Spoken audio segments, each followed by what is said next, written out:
ये है कल्याणकारी और ये है विनाशकारी। ये हमारा शास्त्र भी कहते हैं शंकर द्वारा नत होता है तो संसार का विध्वंस हो जाया करता है। तो वास्तविक संसार के विध्वंस को परिवर्तन करने के लिए तुम इस संसार पर आते हो। इनका जो सिर्फ विनाशकारी है, कल्याणकारी नहीं। अब हम करते क्या, प्रतिमा पे तो चढ़ाते जाकर और कहते क्या शंकर की लोग। अब आप बताओ, बाप बैठा हो और बेटे को भोजन करा दो तो क्या खुश होगा? और जब खुश नहीं होगा तो तुम दुआएं मिलेगी। आज यही कारण है जिससे तुम्हारी पूजा करने का लाभ तुम्हें प्राप्त नहीं होता है। तुम्हें वास्तविक ऐसा नहीं करना चाहिए। पुत्र को बाप को देने के बाद पुत्र तो लेगा, लेकिन पुत्र को देने के बाद बाप नहीं लेगा। तो यही भिन्न है इनमें। एक बात और दिखाते, शंकर जी के सर पे गंगा दिखाते। पानी बहता हो तो क्या आप बैठ सकते हैं? जब तुम भगवान को याद करते हो तो यही धारा बहती है जो शंकर जी के बहती है। ज्ञान की गंगा की धारा आप में प्रचलित होती है, वही धारा शंकर जी के सर पे दिखाई गई। चंद्रमा क्यों दिखाया गया? जब चंद्र कलाएं समाप्त हो जाती हैं तब संसार के जन्म होता है। संसार के प्राणियों में बुद्धि ऐसी विपरीत करते थे, आपस में लोग लड़ने लगते हैं, भूकंप भूचाल आने लगता है, बीमारी ऐसी व्यवस्थाएं बढ़ने लगती हैं, बीमारियों का कहीं ठिकाना नहीं रहता है, बीमारियों को नियंत्रण नहीं कर पाते। ये सारा काम ये शंकर जी का होता है। आज आप वर्तमान में देख भी रहे हैं कि जो है आपको लड़ाई झंझट व्यवस्थाएं बहुत अधिक बढ़ने लगी है। क्यों? शंकर जी का कार्य प्रारंभ हो चुका है। जब तुम भगवान से संबंध रखोगे तुम पे उनका असर नहीं होगा, और उन पर नहीं रखोगे तो असर होगा। एक चीज और ध्यान दो, कभी भूकंप भूचाल भी आता हो और तुम भगवान की याद में बैठ जाना, तुम्हारे ऊपर आंच नहीं आएगी। विश्वास तो तभी होगा। माना सच्चे मन से जो भगवान की याद करते हैं वो हर परिस्थिति से निपट सकते हैं, चाहे वो सांसारिक हो, चाहे प्रकृति तत्वों की व्यवस्था हो, और सभी का तुम निवारण कर सकते हो। लेकिन कर जब भी सकते हो जब तुम्हारा केंद्र उससे जुड़ा हो। बल्कि यहाँ तक है कि भगवान के सच्चे भक्त होते हैं तो मौसम भी परिवर्तन हो जाता है, व्यवस्थाएं भी बदल जाती हैं। तो सच्चे भक्त बनने का असर हमारे अंदर होना चाहिए। कहते सच्ची संतान कौन है? जो सच्चे बाप के साथ फर्ज अदा करे। और झूठी संतान कौन है? जो सच्चा फर्ज बाप के साथ अदा न करे। तो लायक बच्चे बनकर दिखाना है, कभी नालायक बच्चे नहीं बनना। ऐसी परमात्मा की संतान हो जिसने ये दुनिया बनाई है, ऐसी तुम संतान हो तो हमें भी ऐसा कार्य करना जो है बाप का नाम हो, संग में हमारा भी तो नाम हो जाए। भाई बाप है तो सब बेटा भी तो होना चाहिए। बेटा की क्वालिटी कहीं अंत चलेगी तो फिर बाप का नाम कुछ कैसे रहेगा? क्योंकि बाप का नाम बेटे से पैदा हुआ होता है। तो इसलिए हमें अपने जीवन में इस चीज का ध्यान देना चाहिए।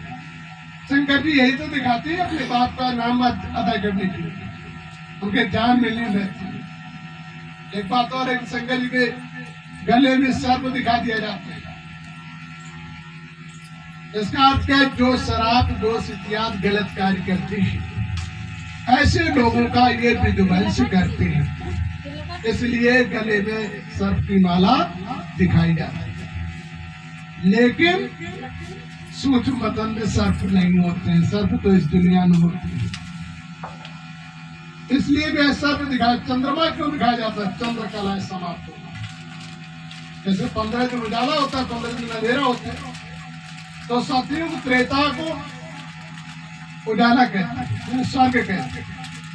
द्वापर और कलयुग को अंधेरा कहते हैं।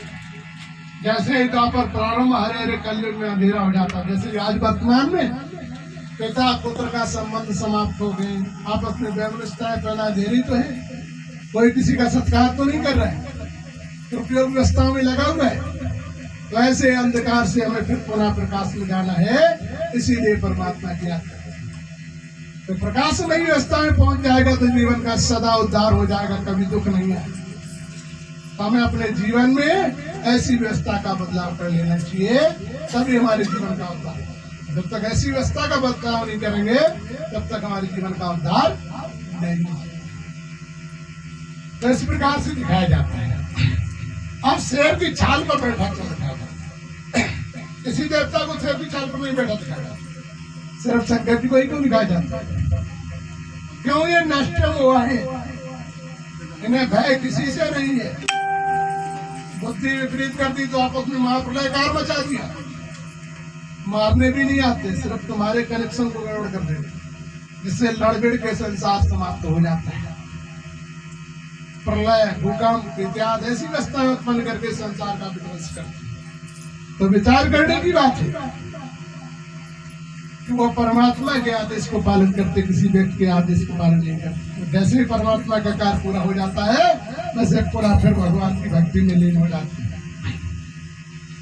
इसीलिए त्रिशूल दिखाते हैं कि माना सत्य को दापर देता है, किसी लोगों से उन्हें कोई लेना देना नहीं है। जब भगवान का आदेश मिलता है तभी ये संसार का विध्वंस करते हैं। जब तक भगवान का आदेश नहीं मिलता है तब तक संसार का विध्वंस नहीं करते। तो विचार करने की बात है, ऐसी व्यवस्था का परिवर्तन करना हमारे जीवन के लिए बहुत महत्वपूर्ण रखता है। तो हमें अपने जीवन का वास्तविक परिवर्तन कर लेना चाहिए। तो ये कार्य शंकर जी इस समय प्रारंभ कर चुके हैं। ऐसा आप देख रहे हैं, लड़ाई झंझट व्यवस्था है, भूकंप भूचाल हर जगह आना प्रारंभ हो गया। तो परमात्मा कहता है अब भी समझ जाओ, अभी वक्त है, और वक्त निकल गया तो फिर तुम्हारे साथ कोई नहीं रहेगा, वक्त भी तुम्हारा काम नहीं कर पाएगा। तो ऐसे वक्त पर हमें अपने जीवन का वास्तविक परिवर्तन कर लेना चाहिए, तो हमारे जीवन में कभी दुखों का सामना नहीं करना पड़ेगा। तो एक भ्रम निकाल लो कि हमें भागना नहीं है, लेकिन अपनी बुराइयों को भगा देना है। लड़ाई इस समय किस बात की है कि हमें अपने क्षेत्र से भागना नहीं है, लेकिन बुराइयों को भगा देना। हमें झुकना है तो किसके सामने? भगवान के सामने झुकना, इंसान के सामने। इंसान के सामने इंसानियत का बर्ताव करना, लेकिन हमारा सर झुके तो भगवान के सामने। हमारा दुख दर्द है तो हम किसके सामने रोए? भगवान के सामने, इंसान के सामने।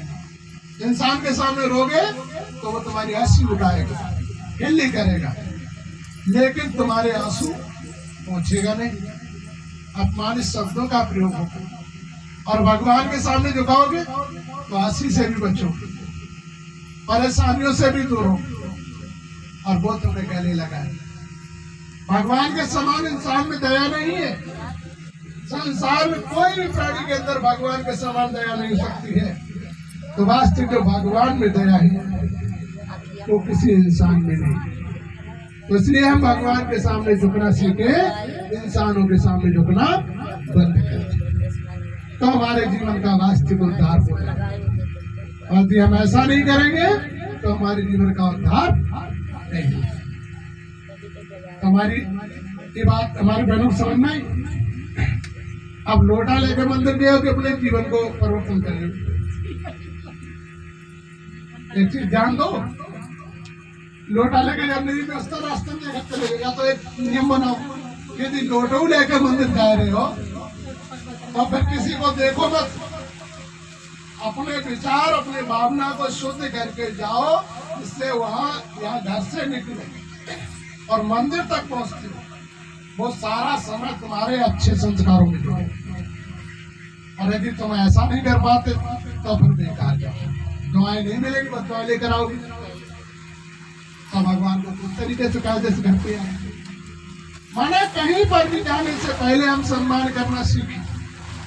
एक बात और करें, जब भी आप मंदिर जा रहे, हमारी 2-3 महीने अक्सर जाती है साथ में मंदिरों में, तो रास्ते भर अपनी घर की बातें करते चले जाते, घर की कहानी सुनाते चले जाते। अरे हमारी बहनों, यही करते करते तुमने जीवन इतना गुजार दिया, अरे भगवान के दरवाजे पे जाते तब भी तो खुटिया में टांग देते वहीं पर। कायदे से भगवान की याद में जाते, कायदे में वहाँ जो भी आपको करना था, चढ़ाना था, कायदे से भगवान को कुछ पत्थर या भगवान को कुछ रख के चढ़ाना चाहिए, कहीं फेंक कर नहीं चढ़ाना, मंदिर में कहीं भी जाओ कचरा हो तो हाथों में स्वीकार करवा। ये भी भ्रम निकाल देगा कि मूर्ति के पास पहुंचेंगे तो भगवान स्वीकार करेंगे, ऐसा कुछ नहीं। तुम भाव से जहां चढ़ाओगे वही भगवान स्वीकार करेगा।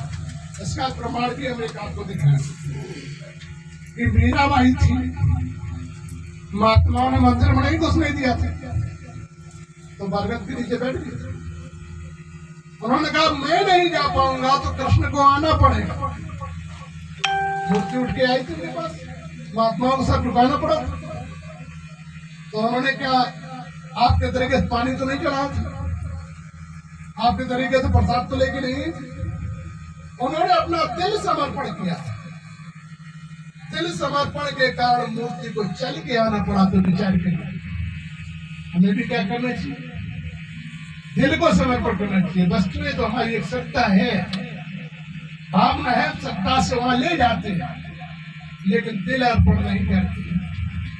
तो ले जाने का अर्थ जैसे मान लो हम आपके लिए मिठाई चाहे सब कुछ ले आए और सिर्फ हमारा भाव अच्छा ना हो तो क्या आप स्वीकार कर लेंगे? तो मंदिर का देवता कैसे स्वीकार? एक बात और जान लो, हम आपके घर आए, अपनी बात चलाते रहे, किसी की ना सुन तो क्या कहोगे? भैया चले जाओ, इससे करके मैं अच्छी कहोगे नहीं कहोगे? और तुम मंदिर में जाके अपने भाषण सुनाते रहते तो वो क्या कहेंगे? कहते घरे बने रहते, हमारे पास क्या करते? आज यही कारण है जिससे हमारे भाई बहनों को भगवान के घर जाने का लाभ नहीं मिलता। किसी भी मंदिर जाओ, चाहे सत्संग में जाओ, तो एक चीज बोलकर नाचना बंद करो। करना क्या सीखो? अंतर के मन को इतना खुशी चैन से सुनो क्योंकि तुम्हारी विलीनता भगवान तक पहुंच, आपका ध्यान भगवान तक पहुंच जाए। ऐसी खुशी आए जो भगवान को तुम्हारी खुशी में सम्मिलित होना पड़े, वही तो आपके काम आएगा। ये तो नहीं आएगा। मीरा ने कहीं डांस किया था, प्रहलाद ने कहीं डांस किया था, ध्रुव ने कहीं किया था। हमारे शास्त्रों में भी लिखा है, क्या लिखा है? अंतर मन से उन्होंने प्रफुल्लित मतलब अपना प्रदर्शन किया।